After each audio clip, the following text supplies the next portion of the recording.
সত্যি এটা এত মজাদার একটা রেসিপি, আমি জাস্ট অবাক হয়ে গিয়েছি।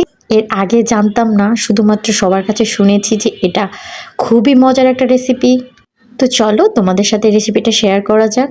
প্রথমে তো আমি একটা নোলা ইলিশকে গরম পানিতে খুব সুন্দরভাবে ধুয়ে নিয়েছি। এরপরে পেঁয়াজ কুচি দিয়েছিলাম 1 কাপ পরিমাণ, খুব সুন্দর করে হালকা হালকা ভেজে নেওয়ার পরে দেন হচ্ছে রসুন, আস্ত রসুন দিয়ে দিয়েছিলাম এবং এরপরে একটু হচ্ছে বাটা আদা রসুন দিয়ে দিয়েছিলাম। সবগুলো উপকরণ হালকা ভেজে নেব। এরপরে আমি অ্যাড করে দিব গুঁড়া মশলা, যেমন হলুদ, মরিচের গুঁড়ো একটু বেশি দিলে বেশি ভালো লাগে, কারণ যেহেতু এটা হচ্ছে শুটকি, আর শুটকি ভুনাতে কিন্তু ঝাল ঝাল হলে বেশি মজা লাগে। এবং এরপরে আমি ছোট ছোট করে কেটে রাখা নোলা ইলিশগুলো দিয়ে দিলাম, খুব সুন্দর করে পরিষ্কার করে এর আগেই রেখেছি।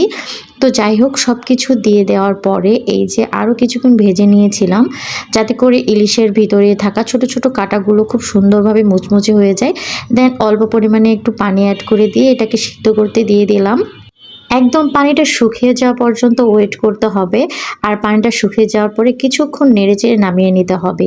আর এরপরেই তৈরি হয়ে যাবে সুপার মজাদার একটা রেসিপি, এই নোলা ইলিশের শুটকি ভুনার রেসিপিটা।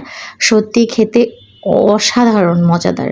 আপনারা অবশ্যই আমার এই ভিডিও দেখে ট্রাই করবেন আর জানাবেন আমার রান্নাটা কেমন হয়েছে। যদিও খাওয়াতে পারবো না, দেখে কেমন লেগেছে এটা জানালেই হবে। তো যাই হোক, অনেকদিন কোনো ধরনের ভিডিও দেওয়া হয়নি, আজকে হুট করে একটা রান্নার ভিডিও দিয়ে দিলাম। সবাই অনেক অনেক ভালো থাকবেন, সুস্থ থাকবেন, আর আমার আজকের এই ছোট্ট ভিডিওটির জন্য সবাইকে ধন্যবাদ।